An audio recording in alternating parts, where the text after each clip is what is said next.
Welcome to another episode of Discourse. On this episode, we're going to be ranking and reviewing every famous last words album, as well as drafting our favorite Halloween albums.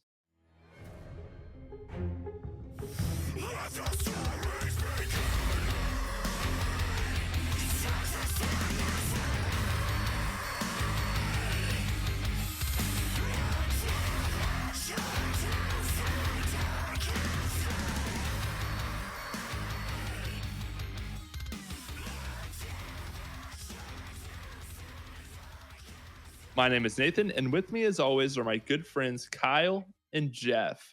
Gentlemen, we got a Halloween episode on deck. How are we feeling? I couldn't be more excited. I'm feeling a little spooked already. I got the chills, and that's a good sign, I think. Yeah, I've recently been tortured by nightmares, so I've really am in the spirit. Tis the season, they say. Tis the season. My mind is ready. Yeah. So tonight we're going to be talking about famous last words, as you heard in the intro. So Kyle, have you had much experience with this band before? No, I've heard them in similar discourses, but I've never sat down and really even listened to one of their songs. So Oh yeah, same. I'm in the same boat. I really haven't listened to anything that they've made. And so the past month has been really, really eye-opening. Because when you think about Halloween bands, I think there's only a few that really come to mind, at least for me, Ice Nine Kills being the primary one. So hearing Famous Last Words, I think, has been really nice, opening up my Halloween album repertoire. Yeah. No, and Famous Last Words, it's awesome. I've personally been following them for many years at this point. I don't remember the first time I heard them, but Two-Faced Charade has had songs in my library for quite a while, and so has Council of the Dead. And I remember when the Incubus came out, I remember that's actually probably when I heard them first, was the singles were coming out for that. I used to scour the YouTube pages for Fearless Records, Hopeless, Rise, all of those record labels. And anytime they posted something new on their YouTube, I would listen to it and say, oh, do I like this? Because I knew I liked similar bands that were on those labels. So I was like, oh, surely these labels have other bands that I'll like. So I listened to everything, which laid a pretty solid foundation in terms of bands that honestly now when I look back on, I'm like, it's crazy that I heard of that band when they were not big at all. Because in my mind, they were, they're signed to a record label. They got to be somewhat of a big deal, right? And then I go back and look at it. I'm like, oh, you have no monthly listeners. Okay. So Famous Last Words is low-key one of those bands. I think they're definitely one of the unsung heroes of the Halloween season in terms of heavy music. Oh, yeah. So I think this will be a really fun conversation. Mm-hmm. Nathan, there is no person more qualified, I feel like, to host a podcast like this than a dude who's 14 scouring YouTube for Rise Records drops. That's dedication, dude. I was deep in the trenches. And one distinct memory I have about that was Wage War's debut album. I remember hearing the singles as they were leading up to that. And then at the same time, the White Noise was releasing singles for their debut EP. And I want to say both of those projects, the full releases, dropped on the same day, which was a very formative day for me as someone who loved both of those bands at the time. So yeah, I've heard a lot of music and I love doing this podcast. So it works out that way, I guess. So in addition to doing our usual ranking and reviewing of albums, we're also going to do a little draft, a little something special for the Halloween season. And each of us are going to draft our 3 favorite Halloween albums. No repeats. Once an album is chosen, it's off the table. But I will say we're not limiting it to one album per band. I feel like there aren't that many Halloween metalcore bands. So we'll do, if say, for example, if someone were to choose the Silver Scream, the Silver Scream 2 would still be on the table. So, just to keep a lot of albums out there, give us a little opportunity to talk about them. Yeah, that's good. But I think that'll be fun. We'll do a little snake draft, and I have a randomizer wheel up on my phone right now so we can determine an order once we get there. But quickly, before we do that, we have to plug the social media, as always. So if you want to join the discourse, you can follow us on Twitter at Discog_pod, on TikTok at DiscogDiscourse, on Instagram at Discog.Discourse.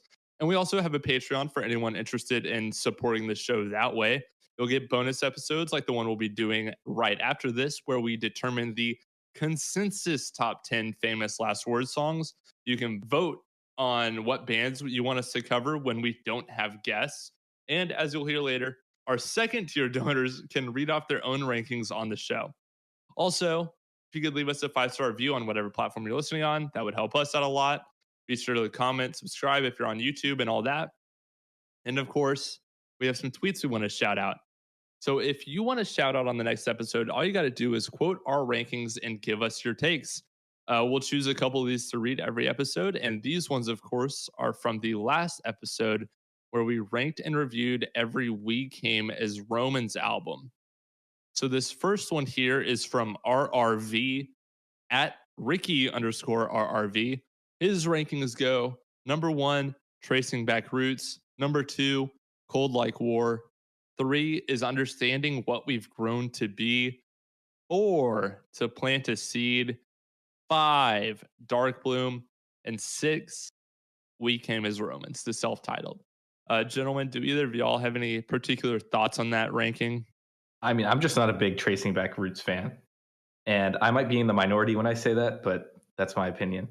And To Plant a Seed is far too low on that list. But yeah, I like Tracing Back Roots. It's just the mix, and I don't mean to dig up that whole argument again. The mix on that album just holds it back so much. So we don't need to redig that up. Hey, Cold Like War being that high, I'm good with it. I'm fine. Yeah, I respect that. Actually. Yeah, for sure. And I will say I do like the We Came as Romans in the 6th spot. I think that's something that just about everyone can agree on, even members of We Came as Romans. Joshua Moore, actually from We Came as Romans, obviously, actually commented on our rankings and said, well, definitely hard to agree with y'all on one of these. And I thought that was hilarious because it's not often you get that kind of interaction like that based on the worst rankings. I was pleased he took it in stride. The second tweet was a good one. It's from Nathaniel Pena at NPena22 at NJ Pena22. This is actually one of our fabulous patron members. He says, longtime listener, first time discourser. Keep up the great work, guys. Number 1, Tracing Back Roots again. 2, To Plant a Seed. 3, Dark Bloom. 4, Cold Like War. 5, We Came as Romans. And 6, Kyle, you're not alone. Understanding What We've Grown to Be at number 6 is, I mean, I don't have words for that. That's I love it, but that is wild to me. I have no qualms. Cold Like War is a little too low, but aside from that, no qualms from me. Actually, that's not true. I do have a qualm. We Came as Romans can't be above Understanding, but I can't keep character qualm for that. That's a huge qualm, but that's a qualm. That's a qualm, Nathaniel. Damn it. Cool.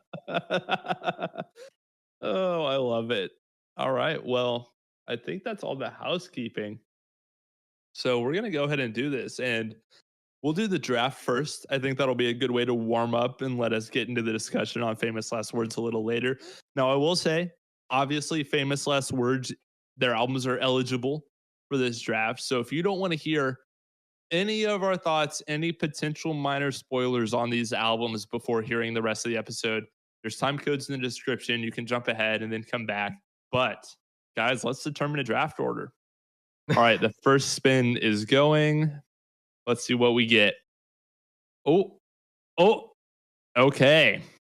So with the number 1 pick of the 2024 Halloween Metalcore albums draft, we got Kyle. Never doubt. Number 1 draft pick. All right, Jeff. It's you or it's me. Let's see what we get. All right, come on. Oh, no. With the number 2 pick of the Halloween Metalcore draft, we got myself. Oh, what? I thought that was going differently. And of course, that means the number 3 pick is going to go to Jeff. That's okay. The 3rd pick is underrated. Well, I wanted the 3rd pick. I wanted the snake. Because I think I said this, but we're doing a snake draft. So 1 will pick, 2 will pick, 3 will get 2 picks, and then we'll send it back. Yep. People know how snake drafts work. I don't need to explain this. So Kyle, All right. I mean, you got free range, dude. Kyle, you have all of music right now to pick from. Yeah, you have all of the history of metalcore. What's the number 1 Halloween metalcore album? All right, Nathan, play the NFL draft little jingle that happens before a pick. I'll put it in post. With the first pick, I have to take Welcome to Horrorwood, the Silver Scream. Whoa. What? Whoa. Okay. What? Okay. Wait. Dude. You're going the Silver Scream too. Yeah, I like that one more. I also like that one more, to be quite honest. Okay. Your previous ranking would say otherwise. Wait, what? Uh-oh. We ranked every trick in the book first, you and I, and we agreed, and I was proud of that. Oh, dude. Whoa. That's not a Halloween album. What? Well, I think it could be a Halloween album, but if you were to ask me what the better Halloween album is, I would say the Silver Scream. Either one of them are better Halloween albums than. I know what I'm picking. Hold on, guys. Hold on. Every trick in wait. This wasn't even a consideration. Every trick in the book has a song about Anne Frank. What the heck are we talking about? That bums me out. That's not Halloween. What's more horrifying than World War II? Yeah, exactly. No, I'm serious. Because it's not about ghouls and goblins. It's about sad shit that actually happened. Yeah, Which is more horrifying. Yeah, maybe the real monster is the monster inside of all of us. Okay, but it also had. It also has a song about The Exorcist, though. Exactly. You can't ban every trick in the book. So the concept of the album, right, is they're taking classic novels. You got Dracula, you got, The Exorcist, you got Carrie. Yeah. Hear my rationale for why, even if this were on the table, I would still stand by my decision, because Welcome to Horrorwood is 100% fully based on Halloween shenanigans. Yeah. Every trick in the book is not. Listen, we can argue semantics of what makes it a Halloween album, but if we're talking pure great Halloween records, this is as pure as it gets in terms of the gimmick, the horror, and just the clips. So every trick in the book is what started. It springboarded them into the theatrics. It was their first theatrical album. I think they've perfected their Halloween shtick on Welcome to Horrorwood, to be quite honest. It is, if you go back to the rankings, you can check the tapes.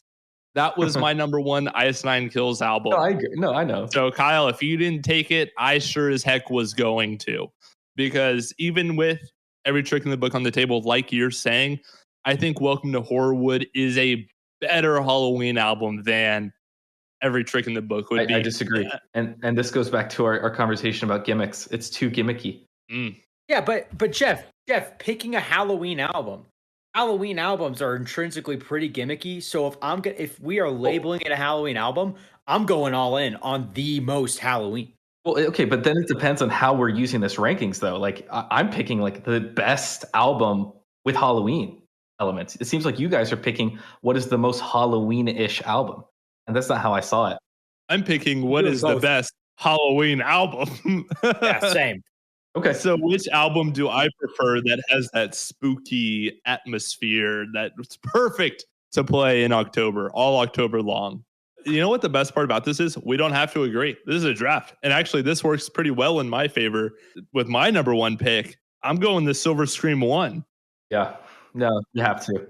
It's hard to deny how perfect of a Halloween record that is. Even if I do personally prefer Welcome to Horrorwood, I mean, the Silver Scream just has so many bangers, and it was a new idea at the time. It was fresh, it was fun, and I mean, it's where they cover the real classics. It's got It Is the End, which I would argue is the best IS9 Kills song. It's got Enjoy Your Sleigh, Thank God It's Friday, The American Nightmare, Stabbing in the Dark, The Jig Is Up, Merry Xmas, Kyle's favorite. It's just such a fun album, and I remember when this came out, I could not stop spinning it, and I love it. It's so much fun, and it is perfect every Halloween. It's a great album. Great album. I can't disagree. I think you're right. All right, so Jeff, what What you got cooking at your number one pick over there? All right. Well, you know what I'm going with then. I guess so. Yep. Every Trick in the Book. You know, it's my favorite Ice Nine Kills album. I think it carries a special amount of atmosphere. I don't think it is too gimmicky, and it has some of my favorite choruses. It has some of the heaviest moments in their entire discography. In my opinion, it is their best work. It's their most consistent offering. And I think it's easily an album that you can start and listen to it to the end with no skips, unlike the Silver Screen or the Silver Screen Part 2. Yeah, that's fair. There are some skips on the Silver Screen, but I also think there are some skips on Every Trick in the Book. Yeah, that is fair. And I agree with Jeff. It's my favorite Ice Nine Kills album as well. For going Halloween, full Halloween, I got to take Welcome to Horrorwood. Yeah, no, I get it, Kyle. I like your pick. I really thought you were going to go to Silver Scream 1 to leave me the wide open lane to Silver Scream 2, but clearly that did not work out as I had desired, but that is okay. Yeah, I mean, if you check the tapes, that was just never going to happen, especially with my qualms about the Santa Claus song. Yeah. Okay, so would you look at here? An Ice Nine Kills clean sweep of the first round. I know some people on Twitter who are not going to like that. I tell you what. It has to be, though. I mean, they are the quintessential Halloween metalcore band. I think some people would disagree with that, but I don't. So, Jeff, do you get the snake pick here? I do. What's your first pick of the second round? Well, there's a lot of options here. There are a lot of directions I could take this. And I think I'm going to do something maybe out of left field for you guys, but it's something I stand by 100%.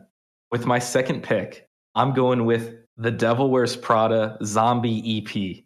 You son of a... Oh, no. That's what I'm going with. You stole that right out from under my nose. All right, Jeff, why? First off, I think you could argue it's not an album. Yeah, but I think it's so good that it deserves to be recognized on this list. And you're sort of in the conversation for greatest EP of all time. Yep. With this one. And I think just with that alone, we should talk about it. It should be somewhere on this list. Now, number 2 on my list might be a little high, but I wanted to grab it before one of you guys did, because I had a feeling one of you might have. Saving it like to number 3. So I was going to try to sneak it in the third round. Well, I was going to combine the zombie EPs and argue that as 2 EPs, they are equal to one album. That was going to be my persuasive line of reasoning. I was just going to say Zombie EP 1 is so good, it should be on the list. It is. I think they're both worthy of it. If we're going to combine them, I'll take both of them. Well, that was just going to be my line of reasoning. That's not what you said. Wasn't your idea. Flagged off. Don't even think about it. That would be stolen. That would be real stolen valor. Okay, fair enough. When you're talking about the most atmospheric collection of songs, I mean, this is one of the best storytelling Halloween-esque atmospheric EPs you could ever listen to. It is anxiety-inducing. It is frantic. It has great use of sound effects, and it has some of the heaviest moments in their entire in their entire discography. This is a absolutely must listen to all fans of metalcore, and probably arguably one of the greatest EPs of all time. Yeah, it's incredible. Jeff stole it right out from under my little nose. I had to take it early. I was afraid you might. See, if that was going to make it to the third round, because I was like, oh, maybe they're not thinking EPs, but clearly I was mistaken in doing that. But I think I have another second round pick that I'm really, really pleased with. So my second round pick, man, it's got to be Creatures by Motionless in White. Dude, nice pick. Yeah. One of the quintessential Halloween albums from arguably one of the quintessential Halloween bands. Jeff, I just mentioned a moment ago that, I think some people would disagree with you on, Ice Nine Kills being the Halloween metalcore band. And I think the only reason for that is because Motionless in White exists. Sure. And that's been their thing for forever. This album is perfect for Halloween time. It is spooky. It is heavy. It's classic metalcore. And it also has some of my favorite Motionless in White songs with Puppets, The First Snow, Scissorhands, The Last Snow, especially is like, I think a sleeper pick for their best song. And it really encapsulates everything that I love about like horror metalcore with the cinematic. It's very grand. It's very heavy. It's very spooky. It's everything. That song is perfect. And then, of course, you get Abigail is a classic. Immaculate Misconception to open the album. Classic. Obviously, we've talked about all of these albums and EPs that we've talked about so far in this discussion and previous episodes. So if you want to hear more thoughts on them, there's that. But this album is so good. And I spin it a couple times every year around this time because it's one of the perfect Halloween metalcore albums. It's incredible. Yeah, that's an excellent pick, Nathan. Thank you.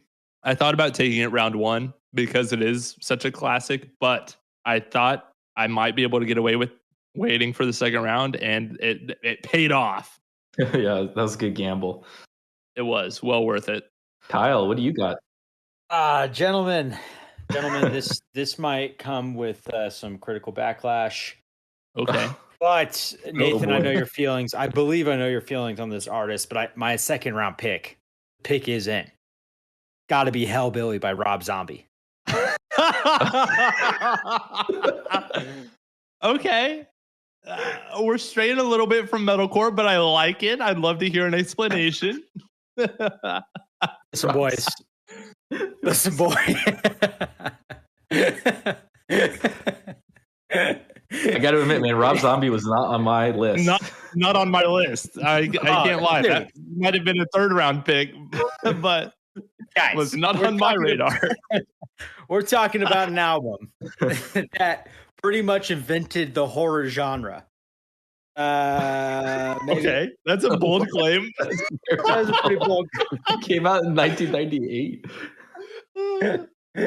Horror did not exist before Rob Zombie. No, not the genre of media horror, but in music, an album that is pretty much centered only around horror films and horror elements. Got to give me Hellbilly by Rob Zombie. I knew that this would. I knew that this might be my undoing in this draft. This is the equivalent, some would say, of drafting an undrafted free agent in the first round. And I had to pay homage to an all-time good album, and I'll keep it there. Yeah, that is a pick. Was nowhere. Yeah, I bet you guys have never even. radar. I bet you guys haven't listened to that album in years, if not ever. I've never listened to that album. I've never listened to it in full, and I think I'm okay with that.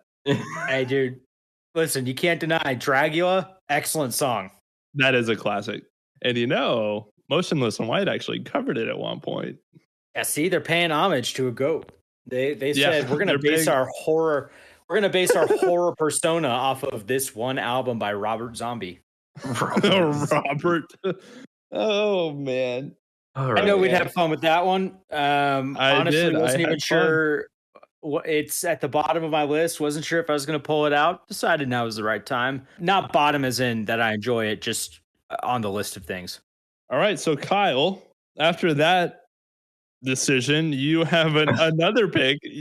So I guess ultimately the draft decision order didn't matter too much for you with that pick. I was thinking, you should have said that to the third round, but now it's your third round pick. So, boys, listen, it's all about when we do a Halloween episode. It's all about the shock value.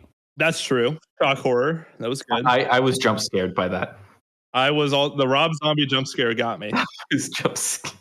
You guys would have turned it around on me, and I would have been somewhat horrified if y'all had been hyping me up for that pick. So, and not to say that I don't enjoy that album. It's an all-time good album, but I'll take your word for it. Yeah, me too. Again, not all-time great, all-time good. I actually do think it was pretty influential in media, but I digress. I could agree with that. It probably was, yeah. My third round pick, I might have to make an argument for this. I'm gonna have to go Slipknot self-titled album, Slipknot. Okay. We can just I have a couple. You know what? I mean, I'm fine with that pick. Why not? I'd like to hear your reasoning. Well, it's not me. great. They're in masks and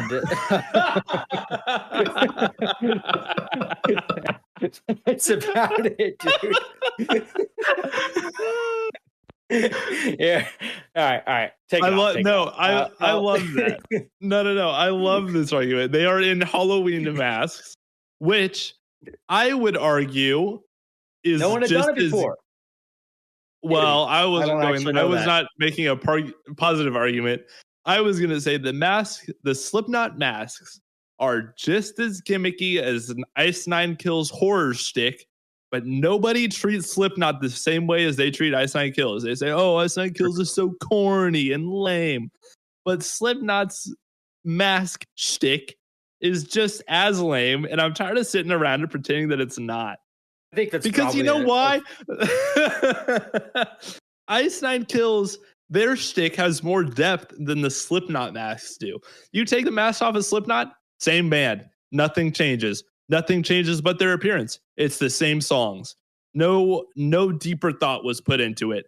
It's lazier than the Ice Nine Kills horror thing, which ingrains every bit of their iconography, their songwriting, everything. It has more thought put into it. It's less of a gimmick than Slipknot's masks. Thank you. I enjoyed the song Sick and Eyeless, also off of Slipknot self-titled. Rob Zombie and Slipknot. Yeah, that's awesome. Boys, this draft was... I drafted a bunch of high school mathematics guys for my squad, for my NFL squad here, but... That's so funny, man. I love it. Honestly, I would argue that Slipknot is a Halloween album. I think that's a great pick. The mask, I would have made the same argument, to be quite honest. And I think it is. There is a bit of an oppressive atmosphere to their first two albums. And so I think they fit right at home in a Halloween playlist. So I think that's a fantastic pick. Thanks. Whoa, hey, you didn't say that about Hell, Billy. Sure did, and I'm not going to. I'll take you there. All right, I'm done. All right. Well, that leaves me with my third round pick. And fellas, let me propose something to you. Uh-oh. One of our favorite bands currently, I think, is perfect for any Halloween playlist. Is it Trinity? With my number 3 pick, I am in fact choosing Trinity by The Gloom in the Corner. Oh, I was going to pick that one. It's on my list. This album, awesome. I mean, it's amazing. We've sung our praises about it on this program before. We love this album. We love The Gloom in the Corner. We love everything they're doing. They're doing the cinematic, the theatrical, the heavy, and they're doing it so well. I'd argue that they're potentially doing it better than anyone else on the come up right now. And to me, this album has always kind of stuck out as kind of like a campy kind of horror. Like, it's not scary. It's a fun horror movie. It's like a fun slasher or something like Army of the Dead, where it's definitely part of the greater horror genre, but it's one of those pieces of art that has more fun with it. It's just a trip through hell, and it's a great time. It's a blast. And I think it is a perfect Halloween album. So that's why it's my number 3. If you didn't pick it, I was going to pick it. That's how much I agree with you. It really is a good Halloween album. That's a vengeance for the zombie pick for you. Yeah, that's fair. What about the Rob Zombie pick? So, Jeff, you had more thoughts on Trinity? No, I think you hit the nail on the head. Yeah, especially with that last song. Oh my gosh, "Hail to the King." I think it really brings, it kind of ties the bow on it being a Halloween album.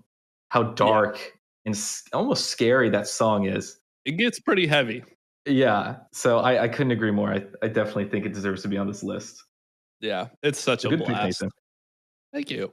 All right, so Jeff, that leaves you with our final pick of this draft. All right. I think I have to do it. I don't want to do it. I don't want to spoil the episode, but I kind of want to. I kind of want to put Famous Last Words album on here. I think they deserve it. I think there's a strong argument to be made. So with my final pick, I'm just gonna do it. Maybe I'll hold off on discussing. Maybe yeah, we can details. discuss it later. But I'm going to put their album Two-Face Charade on this list and leave it at that. Yeah, I think this is a great segue point to talk about or to get into our full discussion. Jeff, that was a beautiful segue, actually, now that I think back on it, especially since you're leading the discussion tonight. Exactly. Wait. Any shout outs? Any more honorable mentions, shout outs that you guys want to throw out? Yeah, that's a great call. Shout out Driveways.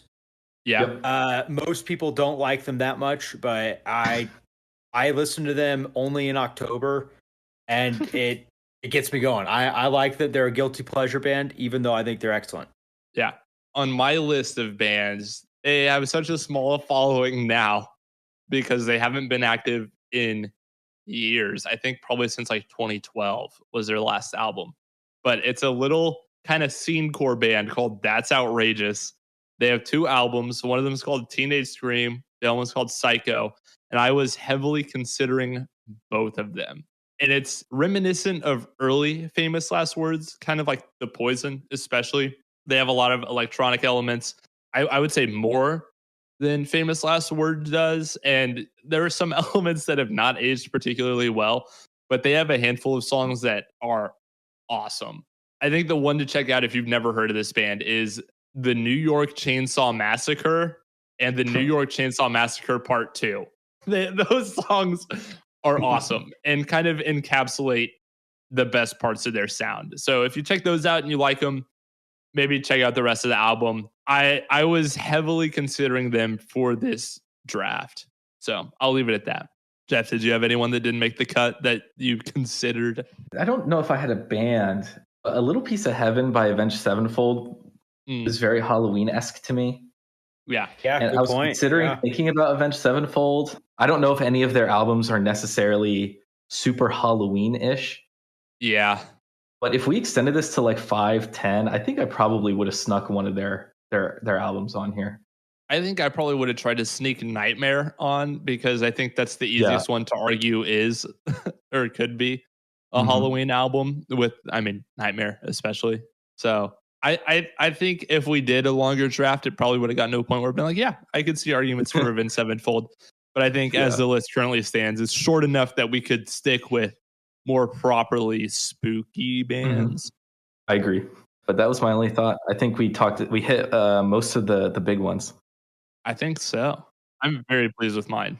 Kyle, there's a great call to bring up the honorable mentions. Those bands deserve a shout out. But now, all right, without any other activities on the docket, Jeff, you're going to be leading our discussion. And if you're a first-time listener, one of us is going to lead the discussion, Jeff, tonight. And we're going to go through his list from his least favorite to his favorite Famous Last Words projects. And as he reveals where they are on his list, we'll reveal where they are in ours. And we'll all have one big cohesive discussion about it. And so, Jeff, the floor is yours, my friend. What is your least favorite Famous Last Words album or EP? Yeah, so my number 6 Famous Last Words album is their 2019 EP, Arizona.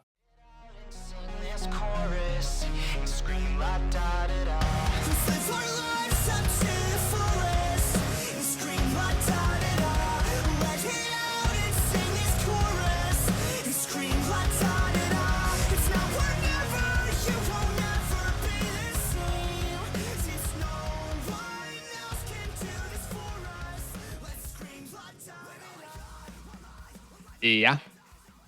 Jeff, I'm right there with you. Yeah. So Nathan put this at number 6. Kyle did as well. This is not a bad EP by any means. It's certainly different than what they've released in the past. And I think that's one of the main reasons why I have it so low. This to me just feels kind of like generic modern metalcore. It's inoffensive. It doesn't do too much. It doesn't do too little. It just kind of is there. And to me, it sits out distinctly in their discography as sounding quite different than everything else that they've released, for sure. And not to say that every band needs to sound the same throughout the years, but this feels like a pretty big departure and feels to me very generic. Not to say I don't like the songs on here. I do. It's just compared to what they released before and even what they released after, it's not that unique and there's nothing special about it. Also, the song Scream is horrible. And so I'll leave it at that for now. That's my thoughts on this EP. I completely agree. This has always felt like a weird outlier in their discography to me. And I think there's really a couple reasons for that. One, I mean, Jeff, you hit the nail on the head. It's kind of just metalcore. Like, it doesn't really have any of that famous last words flavor. It's not spooky. It's not creepy. There's no atmosphere. It's just a handful of pretty generic metalcore songs. And I don't think that's necessarily a bad thing. It's just not something I want from famous last words. I want the atmosphere. I want the haunting nature of it. And there are so many bands writing these wage war-esque songs that I don't need more bands doing it. I need more bands like typical famous last words, band that have a unique sound, a distinct personality, something different that really sets them apart from that standard sound. Because those are the bands that really get me excited about the genre. And also, I think another big thing that hurts this EP for me is there's no overarching story. Like, it's just a couple songs that don't really have any major ties to one another. And I know they're very personal songs for them because they've gone on record and said they wrote these at a very, hard time. But I do love when Famous Last Words goes deep into their storytelling because I think they're very good at it and it adds a lot to their sound. And so, yeah, this EP just unfortunately does not really work for me, even though I think it was kind of a moderate success for them. I mean, if you look at their Spotify, at least one of these songs is in their top 5, I think. And so I'm happy that it worked, but yeah, a Scream is rough. Oh, that song is bad. You are right. I have a slightly different take. In that, Nathan, I fully agree with you that what makes and what made Famous Last Word special is kind of the quirkiness, the storytelling. They bring elements that other bands just don't, and this album, this EP just doesn't have that. No doubt about it. I do see it though as they looked around at metalcore at the time and said, "Feel like we can make this," and they did. And I'm not sure they were trying to make it their new identity, and they released it as a 15-minute EP. And so more so just feels like we can do it too, potentially, or here are some thoughts. Like you said, this album is much more emotional to them personally. Yeah, I guess, and that's sort of where the perspective ends on. Obviously, I don't enjoy it as much as any of their other stuff, but I don't see it as them just being lazy. I see it as more of them trying the trend of metalcore in 2019. Because in 2019, if you show this to any old metalcore schmo, they're not going to hate it. I don't hate it. I don't hate it. But again, it's not special. Yeah, I agree. Exactly. And I mean, I did come at this negatively. I think there's some good stuff on here. I think The Game is a pretty solid song. Like, I like that it's a bit heavier, keeps it, pretty engaging. And so I do like that song. And I was on board with Scream until the da da da chorus came in. Yeah. And that's really where it kind of loses me on that one. Because the verses were heavy. I was like, oh, okay, so we're doing this metalcore thing and we're doing it pretty dang well. But then the la da da da's came in and that did not work for me. Unfortunately, I will add, because I really do. I love Famous Last Words. This is the only project that I think isn't great. And even then it's good. Yeah. But I mean, if this is the lowest we're getting, I mean, this is the ceiling for some bands that we've talked about. Oh yeah. Maybe not that we've talked about. But this is the ceiling for some bands out there. And this is Famous Last Words' floor. And that's because they're an immensely talented band that is very good at what they do. So, yeah, I came at this pretty harshly, but I do want to let it be known that I love this band. So, and that'll become more and more evident as we continue to talk about them. Yeah, I also another note on this. His voice is a little annoying to me. He sounds like he's trying to sing as high as he can on almost every song. And a lot of the times, I just am not sure the song needs that, but Sure. that's just an aside. Well, that never really irks me. I can completely hear what you're talking about, but I kind of like it. It never takes me out of the song. I like it in some circumstances, but yeah, I don't know. Here it doesn't work for me. Yeah. And man, can we just talk about how many listens Scream has? It's kind of insane. It kind of did its job. It did. It's got almost 4 million streams on Spotify. Wow. Which is this band has 136K monthly listeners. Their top 5, I mean, the show must go on as almost 14 million. Scream has 4 million. I think every single one of their releases has at least one song with well over 1 million streams. And this EP has 2. I'd say that was a success. And I think it did its job for the band. I wouldn't be surprised if this was kind of like you're saying, let's look around metalcore, see what's happening, and see if we can get in on that, because we've been doing our own thing for quite a while. And, we've got our small but dedicated following, but like, I bet they were taking stock on, what are successful bands doing and can we emulate that? And they tried, and they did with some success. All right. Is that everything for number 6, Arizona? Man, I think so. I think that's all I got for that one. Okay. Time. Next. All right. Okay. Yeah. All right. My number 5 Famous Last Words album is their 2021 EP, The Negative.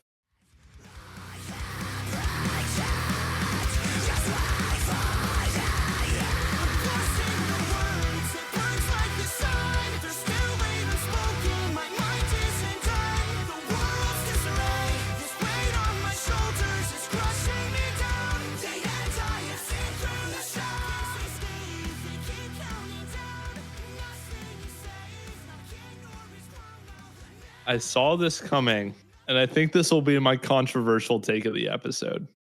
Definitely. Oh, wow. I think so. It's a 2-song single, basically. It's not even an EP. But it's so good. Guys, it's fantastic. But it's like 2 of their best songs, in my opinion. I have it at 5. Jeff has it at 5. Nathan has it at 4. All right, Nathan. You want to start us off for this one? I'm curious. Yeah, I will. This is Famous Last Words. It's got the cinematic elements. It's a little spooky. It's heavy. It's catchy. These are 2 of the best Famous Last Words songs, in my opinion. I agree. And I think there's a strong argument to be made for both of them to be in the top 10. Now, I don't think I'll necessarily push for that in our Patreon bonus episode. If you'd like to hear that, sign up at our Patreon. But I think these are absolutely excellent songs, especially in The Blink of an Eye. That song is unreal. That last chorus where they just bring in that double time on an already pretty up-tempo song, and the drums are just blazing with that double kick pattern, and they change the riff a little bit to match the pace. Dude, I lose my mind every time I hear that. And it's so cool. And then The Negative is like the only other song on the EP is also fantastic. It's just got a certain bounce to it that really gets me moving. Love the chorus. No, it doesn't lose any momentum that's built in the verses in the chorus. Mm-hmm. And I mean, it's got a great breakdown in the second verse. And so, I mean, I guess why I put this so high is this feels like Famous Last Words at their very best. Like, this band is firing on all cylinders here. They're on top of every single facet of their game. And the only reason I have it so low is, like y'all said, it's only 2 songs. If this were the length of Arizona, I guarantee it would be higher. If this were the length of a full-length album, this might be number 1. That's how excellent I think these 2 songs are. So much potential. I really hope we eventually get to hear more from this band, because this is the note they left off on, and it's an excellent note. They've gone out on a high up to this point. Yeah, wow. Nathan, yeah. I agree. I'd say the biggest takeaway for me is if this is the direction they're going, they need to floor it, because this stuff, I can't sing their praises high enough, especially in the negative. The chorus is so interesting. Just the melody of the chorus, the way they do their vocal layerings in the verses and in the bridge, and the guitars are keeping you on your toes the entire time. Not to mention just the entire atmosphere, Nathan, like you were harping on. It's an extremely impressive 2-song project. I'm pretty bummed out that the third track is a spoken word weird. Me too. I almost knocked it down a place because of that. I did too. And the fact that it's called Last Words for a band called Famous Last Words doesn't bode well for new music in the future. I did not even think of that, but that's very meta and very true, actually. Ooh, yeah. Ouch. It's kind of sad that they really said, gentlemen, we're going to drop potentially our 2 best tracks, and that's it. So sayonara. and it's funny just because it's a band that not many people have. There's not much media around them, and so this really could be their last drop. Like, I'm not sure if they've been in the lab. So yeah, no, and especially with the year they've had. If y'all aren't aware, their ex drummer, who was with them for a long time, actually passed away earlier this year, which is I didn't horrible and just super sad. And so I wouldn't be surprised if this was the end for Famous Last Words. I really hope it's not, because they were trending in an awesome direction with this material. But obviously, they certainly need time to heal from something like that. Like, that's hard. That's always going to be hard. You need time to recover from something like that. I hope we get more in the future, man, because this is so good. Yeah, I mean, these songs have everything that I want in modern metalcore. Huge breakdowns, catchy choruses. The Negative is one of my favorite songs from them, period. And I think it's because the scream and clean vocals ride the riff and the instrumentation so smoothly. It's so smooth. And they do that portion where they go back and forth with the screaming and the cleans that I love. Man, that song is so catchy. The Bling of an Eye is awesome. Incredibly heavy and catchy in its own right. And these songs are so interesting because they are modern for sure, but they put their own little touch and spin on it, like Nathan, like you said. And I think they do it so excellently. It's almost like a combination between their 2019 EP with their older material. And I think it's so seamless. Yeah. And I couldn't agree more. I hope there's more. Yeah, it is really interesting hearing a band where they're known for being from kind of a specific era of scene metalcore, hearing them embrace a very modern metalcore sensibility while retaining some of that theatricality. It's really interesting. There's an interesting dynamic there, but I think they pull it off, and I think they pull it off perfectly. Like, this is a perfect pair of songs, which is why I have it at number 4. It's just the band firing on all cylinders. Like, it's awesome. Yeah. Yeah, honestly, Nathan, I was expecting to come at you, but there's nothing to be upset about. The only thing that holds us down is the length. Yep. And Last Words. Yep. Yeah. No, 100%. And I would agree with that. I'd like to say one thing, and then we can move on. The chorus weirdly sounds very similar to the song Boy with a Coin by Iron and Wine, which is like a weird acoustic folky artist. So it's a little tidbit. There you go. Of course, to which song? Oh, I'm sorry. The Negative. I apologize. Oh, The Negative. Okay. Cool. One other thing I do want to do this episode, now that we're into the projects that have stories, I have them. Oh, I was hoping you would. Wow.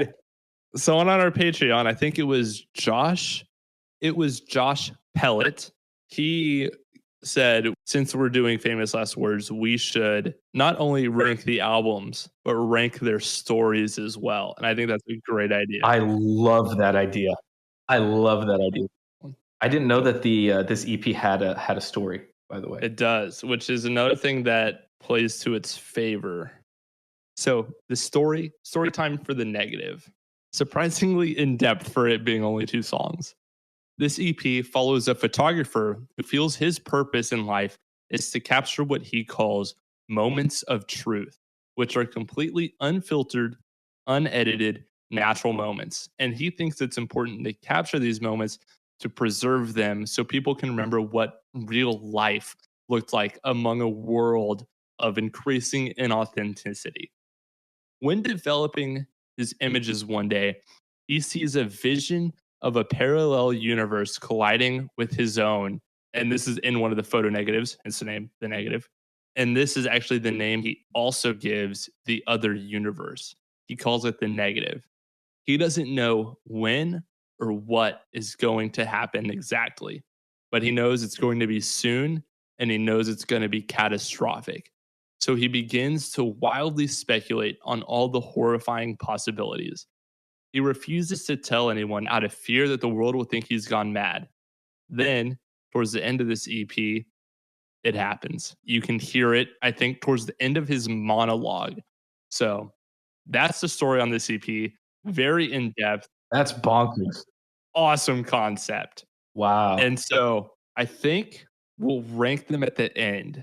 But for now, that story is sick. It's so cool. What a unique concept as well. That just elevates my opinion of the EP even more. And I wasn't aware of that. So that's awesome. So that's the story on this EP. And that concludes my thoughts on it. We'll do a story time at the end of each album from here on out. Sounds good. So sounds good. I'm excited. Yeah.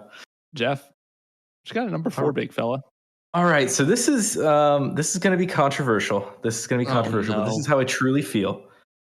My number 4 Famous Last Words album is their 2016 album, The Incubus.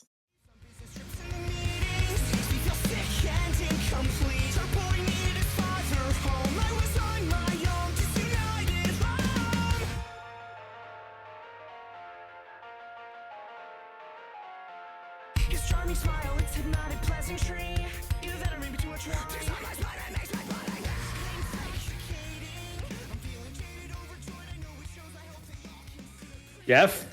Oh, maybe not so controversial after all. Jeff, we might have the same list, brother. Oh, please let it happen. Halloween Miracle. We're getting close to y'all having the same list. This could be the one. This is a Halloween Miracle. Jeff, this was legit.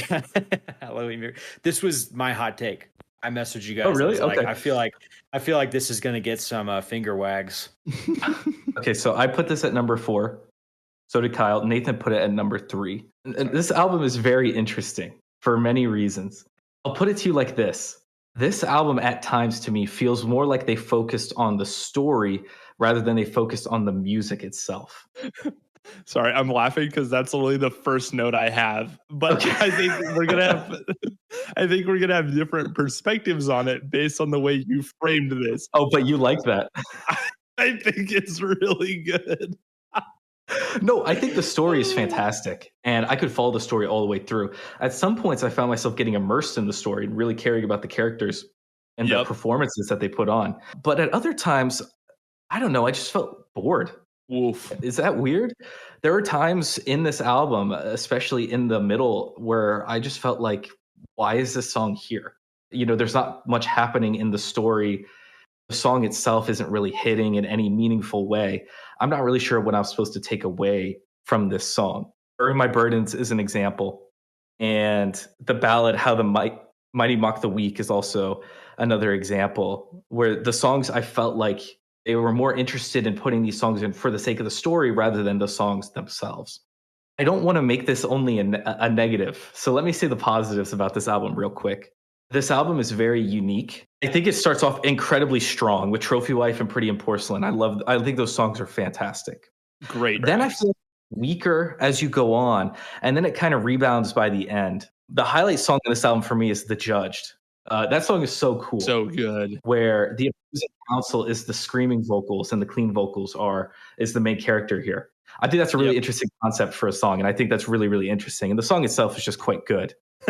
the breakdown at the end of that song with the Guilty of Sin chorus in the background is so good. It's awesome. That is definitely one of the standout tracks for me. And I also think kind of the climax of the story happening, that song also hits quite well. But, you know, like I said, in the middle, I just felt like I was kind of getting dragged away from the story and then also the music. I felt like I was getting bogged down And I felt like maybe this album's a little bloated. For me, what ends up happening, fantastic story of an album, very theatrical. I think what they wanted to get across, they do. I just felt like it was at the sake of the music. And so that's why it's my number 4. I agree. It feels a little bloated, but my biggest issue is just, aside from, because I agree with you guys, it did feel pretty story heavy, which is great, which is fire. But when we're talking what I'm looking for, it's not quite there. But I also just didn't love the production choices throughout this record compared to the previous two, especially. It didn't feel like there was quite the atmosphere that was present on the previous two albums that I just really has me coming back, and that scratches such an itch. It especially felt like in a whole lot of songs the guitar was just lost, like it was almost unnoticeable. Yeah, and that was a little frustrating to me, just like because it is catchy, and I can tell like a lot of these choruses and the story is really compelling, but it didn't scratch that atmospheric production itch of a song that should be big or should sound big, does not sound as big as it certainly should, and I know that they're capable of. And that was just my biggest gripe, was it felt like the instruments were extremely watered down, and that it was almost like, hey, pay attention to the story. Like, hey, we're gonna kind of have the guitars buried beneath the vocals and everything else because we want you to listen, which is cool, which is a cool choice. I just was not about it, especially coming off of the previous two. Yeah, I get that. And I think to a certain extent, I really agree with what y'all are saying. Obviously, a much more melodic album. And I think in a lot of ways that does kind of mute the instrumentation in some ways. It's not as energetic on the whole. The riffs aren't as crazy. Even the cinematic elements aren't as energetic and in your face. I would even agree in saying these aren't necessarily my favorite Last Words songs as individual works. But, and this is where, Jeff, I was kind of laughing earlier, I think their focus on the story here really kind of elevates this album for me. Because while, some of these songs aren't the most attention grabbing famous Last Word songs, they have that story that is so attention grabbing for me that even though these aren't my favorite songs, I can get lost in this story because it's so well told. It's brought straight to the front, and it's just really well done. And so I wouldn't listen to a lot of these songs on my shuffle if they were to just come on. But as a complete work, listening in the context of the album, they're excellent. And I think in some ways, this is their most complete work. The songwriting, while not as crazy or not as heavy or anything like that, is still really good. Like, they're writing some compelling songs on here. And Jeff, some of the ones you mentioned earlier, I agree with. Pretty in Porcelain, awesome. The opening track, Trophy Wife, awesome. That song's so unique. Yeah, Trophy Wife is so cool, and it has that that snapping jazz at the beginning. Yeah, exactly. The jazz, it's got that upbeat organ. I love that. It's cool, and it does such a good job of setting the table because she's setting the table in that song. It's fantastic, and it's the perfect opener for this album. And I think it does establish some sense of atmosphere on here, although it is very different from what they've done in the past. I also think the choruses on here are really good, but I do certainly, as individual songs, I lean towards tracks like Your Escape, The Judged, Marionette, all the kind of heavier ones. For me, this story, when I'm listening to this album, really feels like it was meant to be played out on a stage, like a proper musical. I was waiting to say the exact same thing. It felt, his delivery feels musical theater in a lot of spots. Yeah. And I even think it's kind of built into the instrumentation and the flow of this album. I think it's Your Escape has that kind of electronic intro, the dun dun dun dun dun dun dun dun dun. And it just kind of opens with that. And it's a very simple motif that they do bring back later, but it kind of acts as a transition point in the album. And I think it even feels like it would be a transition on the stage. Like I could totally see a scene ending, the lights go down, that starts to play while they're setting up the next scene and getting the next scene ready. And like there are a couple moments like that on this album, and it just feels perfectly crafted for a stage play with the story and some of these instrumental elements. So I think the story is front and center on here, and I think Mhm. it is to the benefit of the album. Yeah, I just, Nathan, sometimes I would notice that I would get hooked into reading the lyrics or trying to follow Mhm. the story. And then I would be like, oh, the song just ended. Like, what did I just listen to? And then have to go back Yeah. and listen to it again, which isn't a bad thing for sure. I mean, but to me, I just felt like, well, they've released other albums where the music is just as good as the story and the lyricism. Maybe not to Incubus's level, to be fair. I think Incubus really takes a story to new heights. But Yeah. I felt like previously they gave us a little bit of both. While in this one, I felt like it was more 80-20. Yeah, I could see that. But I also think they put a lot of thought into the story on here. And I think they put a Mm-hmm. lot of thought into the way the instrumentation also tells it. And I think one of my favorite examples of that is in the song Maze in My Mind. They bring in a breakdown that has a very, very similar riff to the one in Pretty in Porcelain.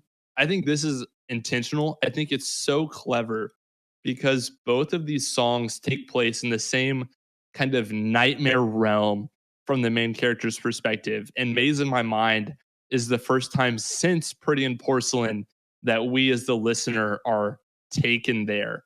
And so it's like this motif that is like, oh, we're in this dark nightmare realm with her. And you hear it in the lyrics and what she's singing about, or what he's singing about, really. But you also hear it in the way the instrumentation is mirroring the fact that we were there earlier. That's cool. It's that level of thought that they're putting into it that I'm like, this is incredible conceptual album storytelling that I don't really feel like you see on that level very often. The only other band I could think that kind of does that is our beloved The Gloom in the Corner, but I mean like it is so rare to hear motifs come back with that much meaning. Yeah, that's cool. They put so much thought into this and I can't help but praise it. And I think for me the narrative of this does elevate it to where it is in my list. Nathan, why don't you tell us a little bit more about that narrative? Hmm. Oh, I would be happy to. Okay, so because they put so much focus on the narrative, man, I got a short novel here to read, y'all. Go for it. So, story time. The Incubus. This album opens up in the 50s with our main character planning a dinner party to celebrate the 9-year anniversary of when her husband returned from war. When suddenly, during the party, she starts to feel dizzy and passes out. Presumably, this is from, maybe drinking a little too much. And as she's passed out, she has a very vivid nightmare where she gets assaulted. And I'm not going to go into the details here, but it's laid out pretty clearly what happens in Pretty in Porcelain. And from her perspective, this is that nightmare realm that I was talking about. As time goes on, she continues to have these episodes where she's passing out regularly and begins to become paranoid and living in fear because these nightmares are so vivid, even to the point where she goes to see a doctor and he tells her that, tests have come back and they revealed large amounts of ketamine in her system. And she finally tells her husband what's been happening, that she believes someone has been drugging her. And obviously, he tries to comfort her because what else would you do? But he poses the question, how could that be possible? Who could have done this?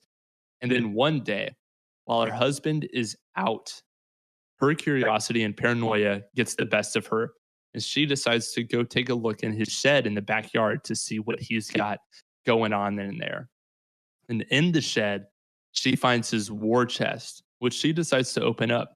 And in it, she finds all these pictures of young women tied up and abused. And at the very bottom of this chest, she finds a picture of her tied up, revealing to her that these vivid nightmares were not just bad dreams, but real lived events at the hands of her husband. Confused and afraid, she starts to gather her things so her and her son can escape. Only it's too late. Her husband returns and sees his shed has been opened And assuming his wife found his secret, he finds the ketamine and puts her into a coma-like state because he wasn't being careful with the dosage, and he fears he may have caused an overdose here. From here, we're taking the maze of my mind where we're brought back to that nightmare realm. She finds herself there, and instead of giving in, she pushes through to find a way to get out. On her way, she wrestles with her own consciousness and the judge, where she comes to the conclusion that she is not to blame for these horrible things that happened to her. She also has a mastery dream, which is a real thing that's common for individuals who have lived through traumatic experiences. And generally, this signifies that they are retaking control of their life. And in hers, she strings up her husband like a puppet, like a marionette, and exacts her vengeance. And these dreams can often leave the victims of these horrible things feeling kind of confused because, in a way, they're enacting the same kind of evil often that was enacted on them, and they don't want to be that person. And so we see her go through this in the album, and she doesn't want to be the evil like her husband was. And then she finally comes to, and she faces a decision. Her husband thinks she might be dead, so she has the opportunity to either get her son and run or kill him. And she chooses not to become the monster that her husband is, and she chooses to drug him and escape. And that's the end of the album. Oh, Like I said, a lot of thought went into this album, and you can really hear it on a song by song level. Like, you can follow this journey so easily. That is an unbelievable story. And their lyricism around that story is even more impressive with their wordplay. I think the structure on this is pretty interesting too, because we find out it was her husband like halfway through the album. So at that point I was thinking, okay, well, where is this going? And then we spend like 3 or 4 songs in that nightmare realm that she has to escape, where we really get to see her, like, her inner thoughts and what she's thinking about, which is, I don't know, it's just so excellently done on here. The story on here is amazing, and I guess we'll rank them later. So I'll leave it at that. Yeah, I like Nathan, that. thank you for that overview. Yeah. That was really interesting. Yeah, it's a fantastic story. This is a really impressive album to me. Yeah. As you can probably tell by the fact that I've said that like 20 times. So I'm going to stop yapping and we'll move on to Jeff's number 3. Okay. Sounds good. Kyle, any last thoughts before we move on? I got none. I just looked All up. right. Actually, I did. I just looked up what Incubus means, and now I question why the band Incubus named their band that. But that's an aside. What does it mean, Kyle? It means a male demon that has sex with sleeping ladies. Oh, well, that is very, very apt. That makes sense. Yeah, that makes sense. It falls into line. Again, I wasn't questioning the name of the album. I was questioning the name of the band, Incubus. But yeah, we're getting on a tangent here, gentlemen. Let's move on. You know, in a way, they spoiled the album in the title, if you know what that word means. Definitely. All right, enough. Jeff, Right. What you got?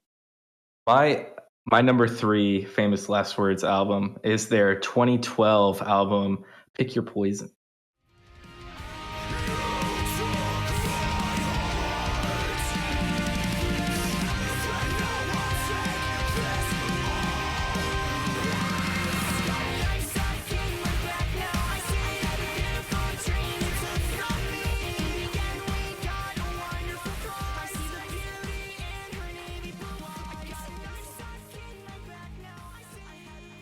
Jeff, I'm so excited right now, dude. This could be a momentous occasion.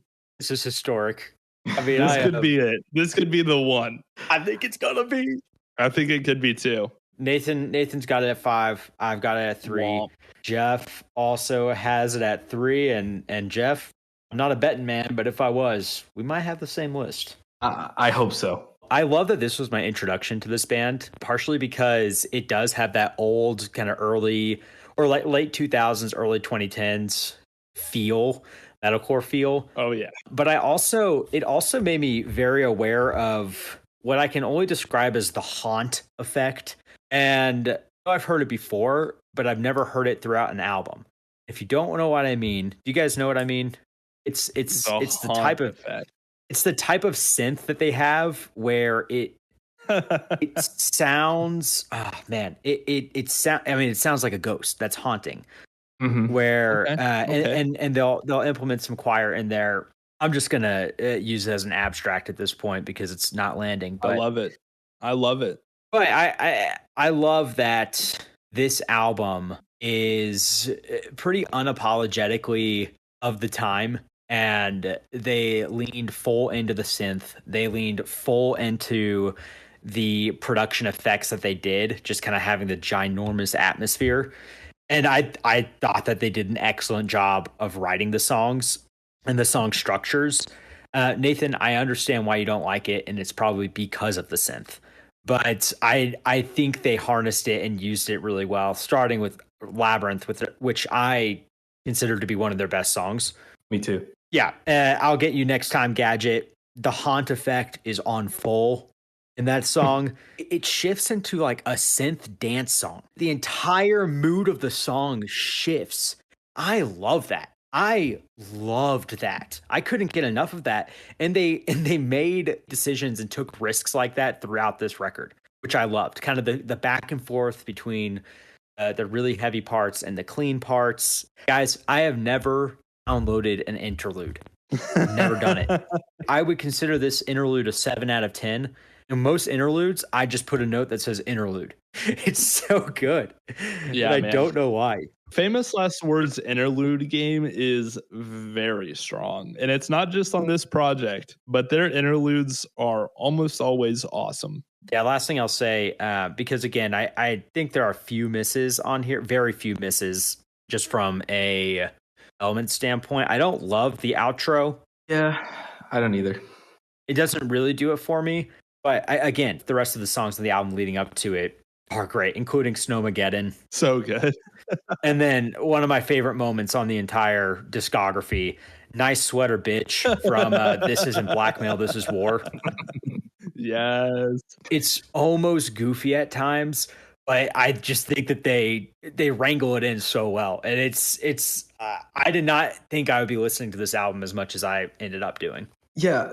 Kyle, going off of what you said, I think that's exactly where my thoughts are. This feels like a band's first album, and it's just fun. It's such a unique listening experience with the electronic synth dance elements that they throw in to really spice it up. I think that these songs are good on their own without that, but I think that really elevates these songs. It creates such a unique listening experience where, like you said, I didn't expect a full 45 seconds of dance music, but you get it on here.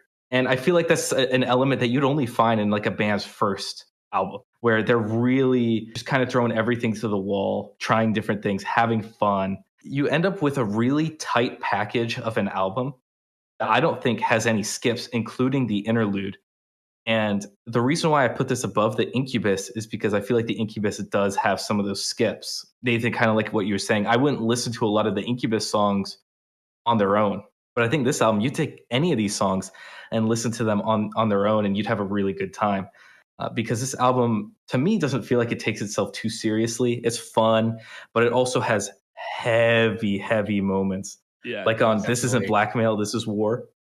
He's literally growling the screams in that part of the song. He says, "You took the best of me, my head is hung in shame." The end of that song is also so brutal. Mm-hmm. How hard he goes. Disgusting. It's disgusting. So you get like dance EDM elements with synth juxtaposed to growling breakdowns and screams. That's just fun to me. And I like it. I don't think it overstays its welcome. It's short. It kind of just does everything. You know, to be fair, I didn't realize that this album has a story. So I'm interested to hear what the story is. I didn't realize that. Yeah, it's not to spoil any kind of rankings later, but it's an okay story. Okay. They definitely grow in their storytelling abilities. Yeah. Is it one where they were probably potentially focusing more on the music than on the story? Oh. I think that's likely. That's no shot at the Incubus. Well, that is a shot at the Incubus. Whoa, it's the foil for the Incubus. How about that? So Kyle, this may surprise you a little bit. I really like the synth on here. I think it's really fun. And I think those dance elements like we're talking about, dude, they're a blast. Like it's so fun. It's so of the era, and it's fun. This EP is fun, or album. I don't know what this is technically considered. It's not even 10 songs, and one of them is an interlude. This project is fun, and that's what ultimately matters. And I like a lot of the individual elements they have going on here, between the riffs and the breakdowns, which get absurdly heavy, the electronic elements that can just take over a whole song for a minute, like we're talking about. I think the vocals are solid, and I think it's a fun project, but I think it doesn't quite come together as a complete package for me. These individual pieces, for some reason, don't add up to what they should for how much I like the individual pieces. I should like this project more based on that, but for some reason, it lacks the glue or something that really helps these stick together as complete songs and a complete project for me. And as such, it doesn't have as much staying power in my brain compared to the albums that I have above it. And so I think that's the main reason I have it down here, is not because I dislike this project, but because I think their other projects are so good, including the Incubus, which I have above this. And then I also have the negative above this. And that's just because those songs are literally perfect. And that's two of my favorite Famous Last Words songs. This EP or album or whatever it is has songs that I like, but none on that level and none really close to it. Although I do think this EP gets stronger as it goes. Starting at This Is Black, starting at I'll Get You Next Time, Gadget, really, everything just gets better and better until the end. And so in that sense, I really appreciate that, because sometimes these early projects get much worse and much worse as they go. But this one only gets better. So I do enjoy this. I think it just doesn't shine as bright as some of the stuff that comes after it. Actually, all the stuff that comes after it. Wait, you don't like Labyrinth? No, I do like Labyrinth. I think the songs that come after it are stronger. Like I said, I think it just gets better and better as it goes. But it starts at a solid spot. Yeah, I don't agree, but I respect it. I do. Just the last thing I want to say on this is the greatest interlude we've ever heard? I can't stop thinking about this. I'd have to go back and look. I think it's certainly up there. Yeah, I mean, my interlude game is not very strong, but I no Ocean's 8 Alaska has an interlude that is on another level. So I'm gonna go with the interlude off of Ocean's 8 Alaska Hikari album. Is that what it's called? Yeah. Said that we've ever done. We haven't done Oceans. I'm sorry. But your point stands. I regret saying that. Yeah, the interlude on Hikari is the best interlude I've ever heard. Yeah, no, this EP is funny because it's so clearly so youthful. It is. Like, it's full of energy. The breakdowns just being a completely different tempo than the rest of the song is like so immature in the best way. Like, I think that's awesome. It's so good. Blast beats too. Just has everything. It's fun. I prefer the more mature works, I guess. You know, I'm sophisticated. I prefer the more mature Famous Last Words projects. I don't know. I like the youthfulness of this. I do too. It is fun. I like the synth. I like to see bands try stuff like that. Every time I turn this on, I knew I was going to have fun. And I did. Yeah. Agreed. But I don't know the story. So what about this story? Yeah, well, it does have it all, including the story. It does. So the story on here, I couldn't really find anything definitive, like the agreed upon consensus story. But so this is based on, some things I read and then kind of me trying to follow the lyrics and piece it together. This project follows a serial killer who breaks up with his girlfriend and instantly regrets it. He wants to get back with her and tells himself that, he'll never be able to get over it. And so what if he kills her so he won't have to live with the what if? Then after that, he becomes suicidal, likely due to the guilt that he feels for what he's done. And as he's about to do so, as it were, he falls into the delusion that it's the only way they could be reunited. And so he does it. Well, I know what's going at the bottom. Yeah, weaker score. And you know, that may not be exactly what happens, but that's what I got from it. It's a better effort than I made. So Definitely. Yeah, I think it's a better effort than they made, to be honest. Yeah. What if I'm a serial killer? I break up with my girlfriend. Oops, didn't want to do that. I guess I'll kill her.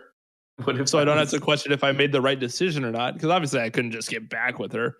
I killed her. Now I'm sad. I guess I got to kill myself so I can get back together with her. The end. The end. Not very good.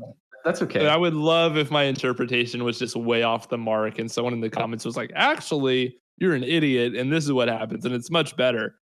So if that is the case, please let me know. Mm-hmm. But for now, not good.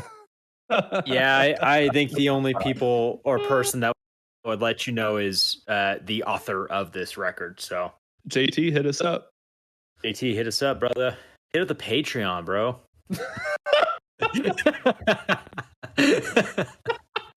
That was such a shameless plug. Like not even a good segue. All right, Jeff. Take us to the promised land. Let's see y'all's matching lists. My number 2 famous last words album is their 2014 project, Council of the Dead.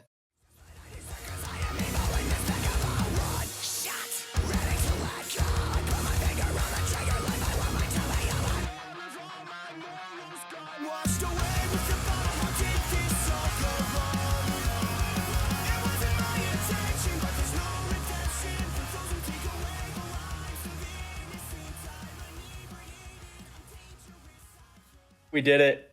Yes! We did it, dude. Oh my gosh. We did it. What a night. What a night. Wow. Halloween miracle. Thank you. It is a Halloween miracle. So does that mean that the discourse has ended? Does this break the so? Yeah, this breaks the cycle. Thank you all so much for listening. We'll see you never. We're done. Yeah. This means that because it's a Halloween episode and Jeff and I matched, one of us has to get offed. Yep. One of us just has to get. One of us has to leave the podcast. One of y'all has to leave the podcast. I also put this at number 2 for what it's worth. I'm right here with you on this one. Yeah. Okay. This isn't your day. No, it's not, clearly. But that just makes it the most Discourse episode we've had in a while. Y'all agreeing and me being on a somewhat different page, although not as egregious as some of those older episodes. We'll get back. We'll get back to our roots. I can feel it. We're back in our roots right now. Hey, but for now, let's celebrate. Who wants to start? Let's celebrate, boys. This is such a cool album. Thank you. Can I help you? Sorry. Yeah, what the heck was that all about? Well, no, he just said this is such a cool album and then paused and is like, all right, thanks for listening to Discourse. We'll see y'all in the next one. This is a cool album. No, this is a cool album because from what I understand, Nathan, feel free to correct me if I'm wrong. Each of these songs is going through the story of how one of these Council of the Dead, one of these people has died, essentially. Pretty close. Okay, each song is like its own individual story. Yeah, stop stepping on the keeper of the story's toes because honestly, you and me had the exact same interpretation. It's close. You're on the right track, but you're not quite there. I was just going to say it's cool that all these songs, they're different in an interesting way. Yeah. And I think the most obvious song that comes out in is The Killing Zone. That doesn't sound like a famous last word song to me. That's like insane. That's like a Knocked Loose song, in terms of intensity and the instrumentation and what they're doing. And then, I feel like that's the most coarse example, but each of these songs brings something unique about it. Like The Fog is almost like an acoustic sound at the beginning and then becomes fast paced. Hell in the Headlights starts with like more ghostly, haunting, ethereal sounds throughout it. Very emotional. Brothers in Arms is a lot faster with the crazier, and so I feel like each of these songs, I'm not describing it well, but each of these songs with the story, their self-contained stories within them, really they showcase that with the instrumentation and the style of the songs and the structure. Yeah. And I think that's such a cool concept for an album. That is so cool to me, that each of these songs is unique in instrumentation and lyrics and in story. Hopefully I'm getting my interpretation right. Yeah, no, I think your point that each of these songs is molded around the story they're telling in the song so that they match the energy of the story they're telling. Exactly. And they do it very well. What you end up getting here is essentially a lot of unique sounding songs and interesting songs. And I don't think all of them work, but I think when they do work, you get such a interesting collection of famous last word songs, essentially, is what I'm trying to say. Like, I don't think Brothers in Arms is that good of a song, but it's so distinctly different from The Killing Zone that I almost enjoy it more, because this album is so concept. You understand what I'm trying to say? It is so concept. Absolutely, true. Jeff. And just speaking of The Killing Zone, I think the best, in my opinion at least, the best show of what you're saying, in just terms like completely changing up the styles and really flexing their stylistic muscles in terms of their songwriting, is The Killing Zone to Fading Memories to The Uprise. Like, those three in a row are just such fundamentally different tracks, but it doesn't feel like whiplash.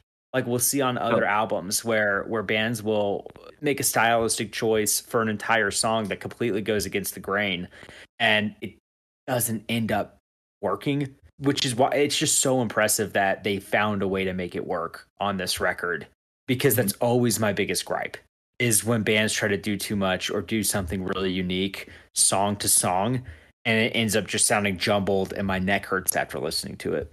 Yeah. Thank you, Kyle. That's exactly what I was trying to say. Yeah, that's exactly it. Can we agree that this album walked so the entirety of Ice Nine Kills' modern catalog could run? Like, this is everything that they are doing now. I feel that way about Two-Faced Charade. This gets a little into genre nitty-gritty talk, but like Two-Faced Charade is a little more scene core, kind of still in a similar vein to The Poison is, where this feels like big modern metalcore in the riff style with the way they do their cinematic elements. I think there's certainly an argument to be made that without Two-Faced Charade, you don't get this album and you don't get the way they evolve their sound on here. But I think this album specifically sounds so Ice Nine Kills in the way it's just, the instrumentation is more similar to me. No, yeah, you're right. I that's a good point. But I mean, this album, like Jeff said, is so cool. When this started, do you know that feeling you get when you're about to see a new movie from a director you really like, and you're really interested to see like what the story is going to be, what they're going to do with it? You have kind of an idea of where it may go because you're familiar with their style. Like, I got that feeling going into this album, which is so rare for that feeling specifically to be replicated when I'm listening to a band's discography. Like, that specific feeling of being excited to see what the story is going to be, because obviously it's going to be so different from what they just did. And it's cool to see how they do it stylistically and instrumentally. And Jeff, I think y'all both really hit the nail on the head with each song kind of matching what it's talking about. All these different ideas that kind of come in and out of this album. Some of my favorite tracks from Famous Last Words are on here. The title track, Council of the Dead, is insane. Like, the energy, the theatrical elements in that song are so grand and big. And the verses are just, they're so heavy. And the way that it bounces off the theatrical elements with the heavy elements, they play into each other so well. Now, I will say, the chorus in that song is okay. It's a little clunky for me, especially with the scream, shout, let it out lyric. And I think, honestly, for me, that's kind of a consistent theme throughout this album. for whatever reason, some of these choruses don't really land for me. And I'll be loving the verse, and then the chorus comes along and it's fine, it's serviceable, but it doesn't like blow me away like some of the choruses on the albums both before and after this one. Brothers in Arms is kind of another example of that. I don't know that I'd say the song itself is weak, but the chorus certainly kind of is. Yeah, so I guess that's one of my few nitpicks with this album is some of these choruses don't really land for me. But in general, I love how they evolve their sound, and it's excellent. One in the Chamber is another one of those songs that is absolutely insane, and I feel like we haven't talked about that one yet, but that song is nuts, and it is one of them that I would kind of consider to be a perfect Famous Last Words song. Whoa! Hey. Save it for the song discussion, Bob. You mean the one that we're gonna have on our Patreon? JT, subscribe. That's his name, right? Yeah. I think so. I hope so. Right. If it's not, we're gonna sound like idiots, but that's okay. Well, we do that every single time we log on. That's facts. Did you talk about My Life Before My Life Before My Eyes? I certainly did not. That's the only real miss. And again, I feel like they do a good job of writing different types of songs. Did not feel like they did a great job of writing kind of slower, cheesier, sad song. Not to say that they didn't do it well, but I think the closer, the end of the beginning, is an excellent ballad. And I just think that they fell kind of flat on My Life Before My Eyes. But that's fair. Yeah, I definitely do prefer the heavier, faster theatrical elements are going kind of crazy. I just prefer that sound in general. So yeah, I can agree that song doesn't necessarily stick out to me. Here's a question about that chorus. And Nathan, you might have more insight into this being the story man. But he says, and my boys are by my side. Is he talking about his sons or about his boys? I believe that is up to listener interpretation. because if it's just his bros, that's so dumb. It's gotta be his. It's his so sons. cheesy, bro. Sons, right? It was like it has to. His kids. Yeah, it's his kids. For the first couple listens, I was like, bro, why is he saying my boys are by my side? I got my boys by my side. I got my boys by my side. I was like, what the heck? Anyways, that's it. Yeah. Jeff, I cut you off too many times. I was just gonna say, My Life Before My Eyes. Like, I have a note that this song hits way more emotionally in the context of the album. Like, if you're following the story and you listen to it, it's not bad. I didn't find it that bad of a song, but I do agree that on its own, it's not that great. So I think within the if you take it as part of a whole, it works very, very well and is very serviceable. But I would never listen to it outside of this album, outside of having listened to all the other songs and following the story. Can we talk about the xylophone in Fading Memories? This was probably a year ago now. I talked about the organ being an underutilized instrument in scene music, only to realize in every episode we've done since then, there's been at least one moment where we've been like, oh, the organ. The xylophone, I think I can pretty confidently say, is an underutilized instrument, because the way that thing is going in Fading Memories is sick. It's such a unique flavor. It's so fun. And it's things like that elevate Famous Last Words to like legend status Halloween cinematic theatrical metalcore band for me. That's a xylophone in the first 10 seconds, that part? I believe so. It's the thing that like Oh, really? I thought that was just keyboard synth. I thought that was just synth. Well, they may have done it on a keyboard, but it's a xylophone sound, I'm pretty sure. I thought it was like just okay. Really? All right, hey, listen, hey. Whoa, okay, wait. whoa, whoa. Well, to be clear, they at the very beginning, a synth does that run, but then in the verses, they have a xylophone pick it up. Oh, really? Just to clear that up, because you are correct, they have a synth do that, but I think it's in the second verse specifically they kind of switch it up, and it's super cool. Oh yeah, they do. They do. Sorry, Are you listening to it right now? I just put a headphone in one ear, or an AirPod in one ear, and yeah, that is a xylophone. catch, And let me Nathan. say, it is peak. let me say this, Nathan. I do not think that's an underutilized tool, even though they do a cool job of it. But if I would be furious if I was just listening to a metalcore song and I heard that, I would be livid. Look, maybe you're right. Maybe it's not an underutilized tool because it requires a very specific context. But the context that is Halloween metalcore cinematic stuff, I think we can see a little bit more of it. And in fact, I think we should see a little bit more of it. That's my platform. I am pro xylophone. Not to get political. True, dude. If Currents did that, I would be upset. I would not If like Currents it. did that, maybe they'd be putting out more interesting albums. Oh, dude, hey. Whoa! I thought you liked their newest album. I did like their newest album, but it didn't have a lot of staying power. Like, Okay, fair. it's like, this is good metalcore. Next. I'll enjoy this for a month. What's next? What's new? What's fresh? Anyways, how do we get there? About xylophones. Speaking of Currents, they have great breakdowns. This album has great breakdowns. It does. And they just throw them in anywhere. There's no warning, no heads up. It's just wherever they want to throw them.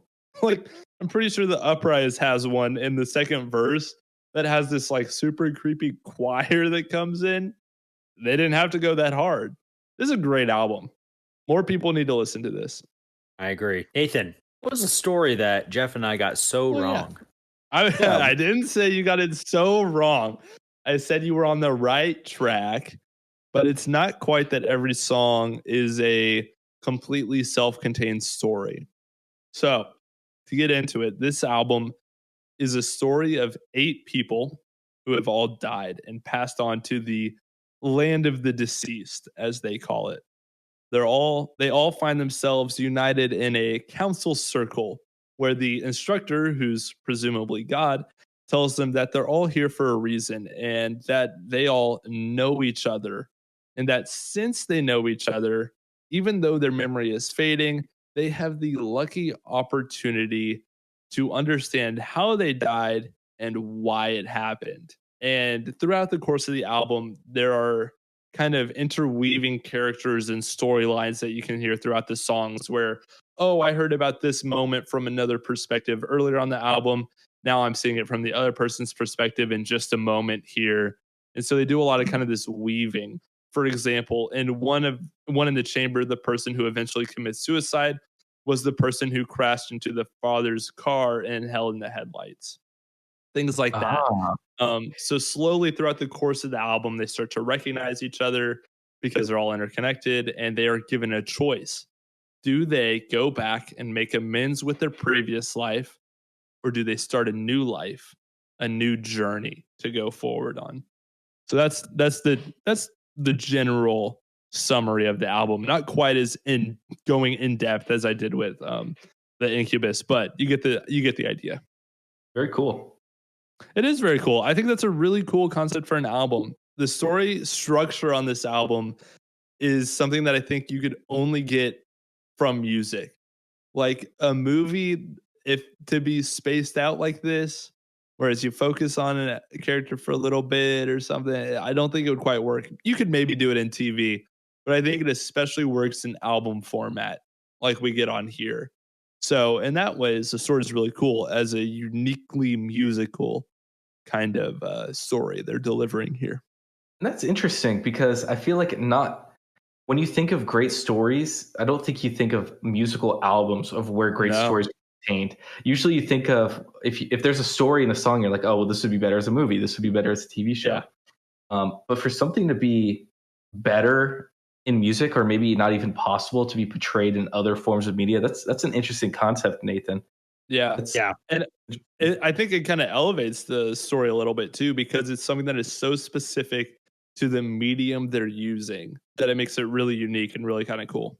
Yeah, that's fascinating. I love that. Yeah.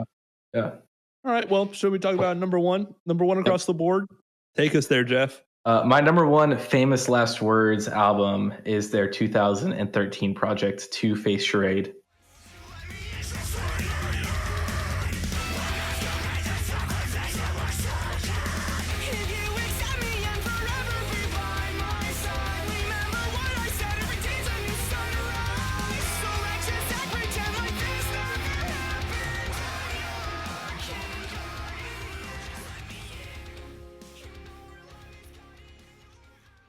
I mean, how could it not be? How could it not be? Two-Face Charade. This album has my favorite Famous Last Words songs spread all across it. Yes. I think the story, I think I understand the story in this one. I don't think it's too complex, hopefully. You want to take a shot at it? It's a guy who is, following a girl and finds out that she's, fallen in love with this other guy. So he kills the other guy. And then what happens at the end? I don't know if he kills her too, I think. Yeah, you basically got it. Yeah. Yeah, something like that. Nice, guy. Look at that. Good job, Jeff. Let's go. I think the story is the weakest part of this album, is what I'm trying to say. Otherwise, this album musically is almost perfect. I think they crush it over and over and over. And I think it really hit me at first with Victim of the Virtuosos. Ooh. That chorus just hooked me in and never let me go. Welcome to the show slander? Oh, I love Welcome to the Show. But you didn't realize how good this album was going to be when you heard that song? Like, it wasn't immediate? It was Victim of the Virtuoso that really hooked me and never let me go. Oh, I think... Gosh, bro. That's a disagree. Welcome to the show is a 10 out of 10. I don't know what to tell you. Nathan, I am with you.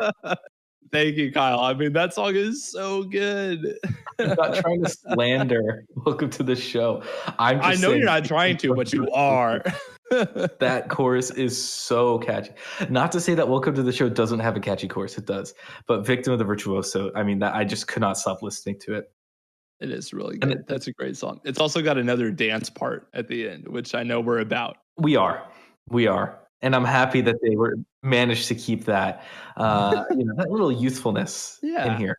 But every single song, I think, is so good. It has great instrumentation, very, very catchy choruses, and just great moments all about. Another standout to me is To Play Hide and Seek with Jealousy. Yes. Yep. Yes, yep. bro. Yep. Yes. That's another 10 out of 10. That is my favorite Famous Last Word song. It's so good. And then The Show Must Go On Part 1 and Part 2. Yep. So I coming. Disagree on Part 2. Part 2 is kind of just an outro track. I know, but man, this album, I feel like it took away from Part 1. Had they even combined them? Hold on. I would have liked the album to finish on Part 1 because I love Part 1. I don't love Part 2. I want the taste in my mouth to be from the end of Part 1. Even if they combine them and like have Part 1 fade out a little bit more, kind of in the way it does in Part 2. But the 2 minutes of just kind of, I don't know, it didn't feel like it really wrapped a bow on the album like Part 1, like ending on Part 1 would have. What? Oh no. Okay. So the thing about The Show Must Go On Part 2, it is like the perfect bow to put on this album in my mind, because they bring back all these melodies from throughout the album and weave them together into this like conclusion. And then, I mean, they bring it back to the opening music box from Welcome to the Show. Mm-hmm. And it's just like thematically, it all kind of comes together there so perfectly. And I love it so much. It's so cool. I would have liked for the music box to kind of just end up in Part 1 because, listen, for the real listeners, for the real ones, if you remember the Emma Rosa episode, I hate it. Dude, I hate it when bands kind of do a mishmash of different choruses to make like a little compilation of the album. I think it's cheesy, corny, and I would rather just listen to the song they're taking from. So, to be fair, I think Two-Face Charade and Famous Last Words do it a lot better than Emma Rosa did. And I may be missing something here, but like this thematically makes sense to bring back all these motifs in this main character's final moments as he's looking back on his life and his recent actions.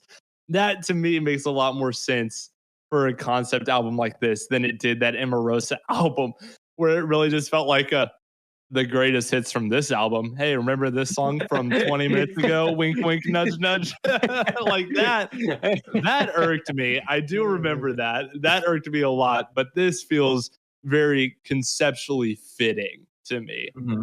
That's a good point. Yeah, that is a strong argument against my outburst. You might have convinced me there. I potentially spoke out of turn. But yeah, to speak on part one, I mean that's peak. That is the third 10 out of 10 on this album. Yes. And just the way that entire song flows in and out of the choruses, in and out of these different moments, like it's excellent. It is a mastercraft of songwriting. And like the way it starts off so slow and moody and then picks up the pace and never looks back. It's perfect. It's so awesome. Like, I don't know if there's another song that's kind of on that level. Even though there are other 10 out of 10s, that is like, that's borderline the elusive 11 out of 10, which funny enough was in our first Halloween episode. Call back to that for the real fans. Oh, just to pile on a little bit of Legends and Legacies. That's a great song. Insane. The call and response between the main vocal and the backing screams in that one, so sick. So sick. This album, I genuinely believe it to be one of the most underrated albums, maybe the most underrated album in all of metalcore. Really and truly from one of the most underrated bands in all of metalcore. I don't think that's a bad take. This album is almost perfect, and this band has so little to show for it. And it's an honest shame because this is so good. Just everything. It's a perfect evolution where they fully realize the sound they were going for on the Poison. And they just do it perfectly. The riffs are better.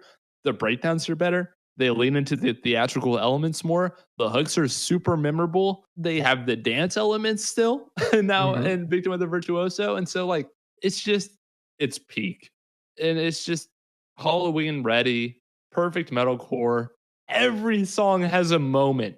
And I think that's so hard to do in the course of what is this, like a 12-track album? Yeah. Every song, including the interlude, has a moment. Yeah, which that's a good point, Nathan, of like with albums that are this big, it always feels like, or oftentimes feels like they can get bloated. And there's like one song that you can give or take, one song that you can remove. But it is truly exceptional that an album that's this long, this large, this ambitious is this good. Yeah. I look at the track list on here, and because every song has a moment, you know, some songs as a whole are incredible. Some songs maybe just have the moment. And so when I look at the track list, there are a couple songs where I'm like, yeah, I guess I don't love that song as much. But then when I actually listen to the album again, I'm like, oh yeah, no, this song is incredible. I forgot. Yeah. I was like, oh, that's this song. I've had that experience. Oh yeah, this one has that moment. Yeah, that's so cool. Yeah, no, for sure. I think Lust of the Lost is kind of one of those songs for me. I guess Searching for a Home also. But I think the main problem with that song is just it's sandwiched between some of the best songs they've ever written with To Play Hide and Seek with Jealousy on one side, Even a Ghost Has a Sanctuary, and The So Must Go On part one on the other. It's like, oh yeah, of course, it's kind of easy to overlook Searching for a Home. And there's just so many cool ideas conceptually on here. Like where they lean into what this album is about and kind of the characters come through. Like in, you know, Even a Ghost Has a Sanctuary, where it's this dude singing to the girl that he's kidnapped. And like, it's the back and forth where the screams are coming out as the guy and the sung portions are the girl. And she's like, you're scaring me. What are you doing? It's just, the melodies are there. The story is there conceptually. And it's flawless the way they executed the storytelling on this album. Is the story flawless? No. Is the execution of the storytelling flawless? Yes. The story's elevated by the music. So yeah, this is the opposite of the Incubus, where the music is elevated by the story. The story is elevated by the music, 100%. Because the story is not that good. A beautiful poetic moment right there. Yeah. Well, I think it also just goes back to the fact that all the, you know, sort of gripes that I had with the other albums are all fixed here. And not fixed in the sense that they went back and fixed them, but just when I was looking for that famous Last Words album, that fixed those problems. It was this one. You know, the songs are so well structured together. You don't get that heterogeneity that you have in Council of the Dead. And you don't get those you don't get those quieter moments. Yeah, that's my 2 cent word right there. And you don't get those quieter moments like you get in the Incubus, where you kind of get the music gets lost to the story. I never felt that way on here. I felt like there was, we were going 10 out of 10 the entire time, even through the interlude. Yeah. Oh, the interlude's great. It's so cool. It's so spooky. It's really creepy, which is cool. It is. It's awesome. And can we also talk about how heavy some of these songs are? Like we've talked about, how great the storytelling it is, how theatrical, how good the chorus is. The Relentless, that song is crazy. The breakdown towards the end with the synth that's just it sounds like it's glitching out. I made a note of that. It's borderline overwhelming in the best way that a breakdown can be. Yeah. And there's so many good breakdowns on this album. It's just such a fun listening experience if you can get past the story, which is a little bit cringy in my opinion. Well, what is it, Nathan? Great question. I'm glad you asked. So this album follows a young man who falls in love with his neighbor. And unfortunately for him, this is more of a one-way relationship where he starts to stalk her and eventually finds out that she has a boyfriend, which this obviously makes him quite jealous. It's also revealed early on that this young man has schizophrenia. And so once he finds out about this boyfriend, his other personality gives him the idea that he needs to get rid of this boyfriend so he can have her all for himself. And he does. He kills the boyfriend, buries the body, and obviously, once this girl finds out, she doesn't know exactly what happened to him, but she's heartbroken because she thinks he left her. But later she finds out the truth and starts to distance herself from the main character, as any sane person would. Obviously, our main character, I don't want to say protagonist because he is kind of more of an antagonist, really. Our anti-hero. No, that also feels wrong.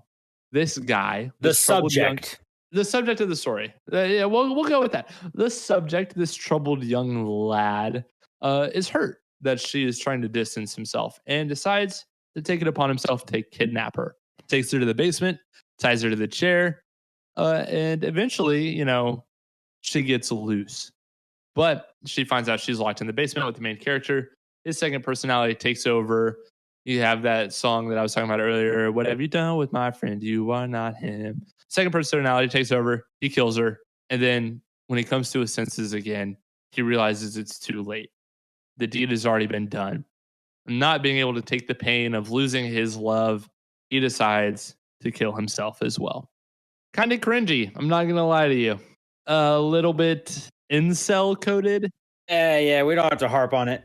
To harp on it a little bit. I can see they've taken some of the ideas and concepts from The Poison and fleshed them out a little bit more, which I can appreciate that growth in storytelling ability.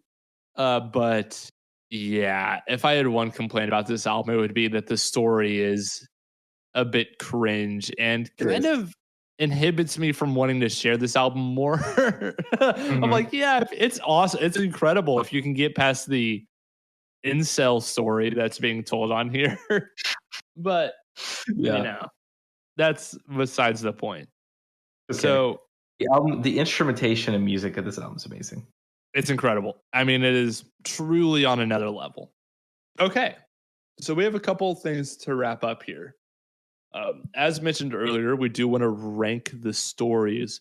But first, let's put a little bow on our album ranking. So, Jeff, if you could be so kind as to read off your list. Sure. My number 6 Famous Last Words album is their Arizona EP. Number 5 is The Negative. Number 4 is The Incubus. Number 3 is Pick Your Poison. Council of the Dead is number 2. And my number 1 favorite Famous Last Words album is Two-Face Charade. Great list. Great list, Jeff. Great list. Thank you. How should we do this? Should we do this like a consensus list, like we kind of do our Patreon episodes? I think it should just be casual and we just kind of rank them. It's pretty obvious that there are some very strong stories and some not so strong stories. Yeah. Well, I think we know like pick your poison, and then Two Face Charade are going to be like the 5 and 4. Bottom. Definitely. Straight to the bottom.